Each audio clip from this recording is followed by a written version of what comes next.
One moment before I get going on this recall, and my apologies for starting on a sad note. As you may have heard, Satoru Iwata has passed away, and this is coincidentally a game by Nintendo.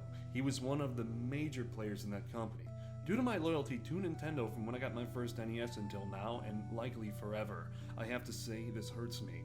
Gamers' loyalty go no further than the game that's played these days, and no one cares who actually made them anymore, as long as they get their sensory overload boner, similar to those who see Michael Bay movies, opposed to those who see actual ones.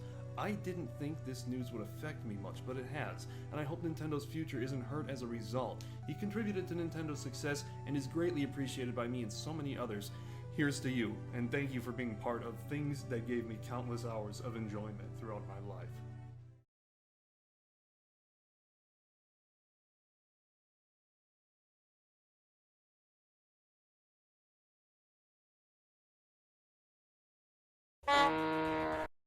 I know I haven't done much in the way of racing games, sure, Hydro Thunder, but that's with boats. We need to do one with cars. I do have many favorites in that category, mainly Burnout by Criterion. Another game ruined by EA? Yes, gaming's biggest assholes ruined another favorite company of mine.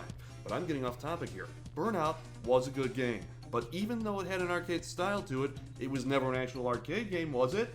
Was it? Let's take a sleek car out on a real arcade-style racer that was in the arcades. Let's even do it on a normal afternoon weekday in Cruis'n USA. Better yet, don't clear the streets except for the pedestrians. This isn't Carmageddon. This is a very tame racing game by Nintendo, the familiest of all the gaming companies. So tame. This was out almost always alongside Killer Instinct in any arcade I would frequent back in the day. I guess they sold the two games in a bundle so the arcade could get a discount. I mean, great idea for Nintendo. Two great games hit the arcade and they're trying to promote their Ultra 64. Unfortunately, the arcade games were much more Ultra than the Nintendo 64 ended up being. Now I see why they dropped the word Ultra. All the capabilities associated with that word and the system couldn't even live up to the games advertising it. Us gamers would have definitely revolted, but I still love Nintendo, so screw it. This is arcade racing at its best. Don't think about it, drive and try to win. No hours of menu screens for a driving simulator that's devoid of fun and arcade enjoyment. This is where I would insult Gran Turismo or Forza Motorsport, but I already implied such a thing in the previous sentence. During a play of this game, you have to know that the time period this is from was very early in the whole polygon thing, so that the draw distance is definitely way too close to the car. Don't get me wrong, it looks great otherwise for the time, but if you go to the Redwood Forest level, you will see an entire forest pop out of fat air at one point.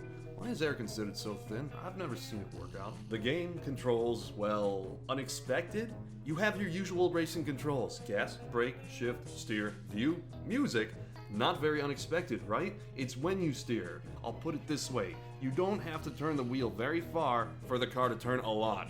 With CUSA, which is what I'll be calling it for the rest of this arcade recall for no particular reason, maybe a quarter turn maximum and you go way too far to the left or right.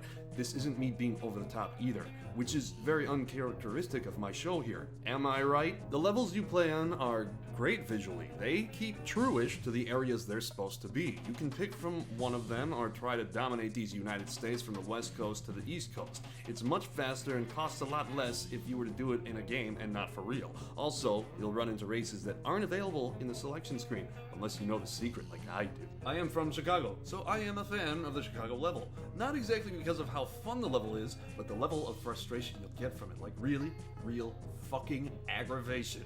You would never ever race in Lower Whacker Drive, but you get to try it here. And it's a real dickhole fuck sucker slut of a level, but man, does it feel familiar. I also like to see it cleared of most of the traffic because normally in Chicago you get miles and miles of piles and piles of teeth-grinding traffic with more traffic. Watch me now. My fake traffic report, which is most certainly a real Chicago traffic report for the current time, whenever and wherever you watch this. Everything is jammed, especially 90. Goddamn, especially fucking 90. This was released in 1994, and a watered-down home version was released on two consoles, Nintendo 64 and Wii Virtual Console way later. But does it deserve a quarter? Let me ask you this first. Have you ever raced a train? Actually, that's one of my favorite parts in all games ever. You come over this hill to find you're not quite beating the train yet, and you're like, oh my god, it's not gonna happen. Here comes the road, it's going right in front of it. Fuck! Oh, I made it. Thank God. That can happen here. You can also activate a secret to race as a school bus or a police car displaying a license plate that says oink. But if you don't like turning a cow or deer into a firework of blood and bones, which of course was removed from the home versions by Nintendo, right? Then steer clear. I said this because it's a racing game, get it? I make funny! Arcade Pass, let's make it last.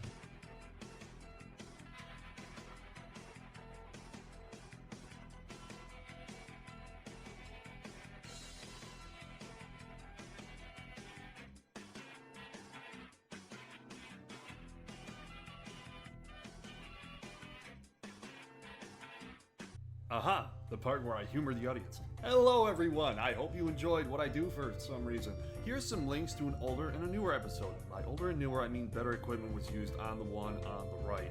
Like, comment, subscribe, or even write one of these about your favorite arcade game. But if it's been done already, I won't do it again. I won't do it.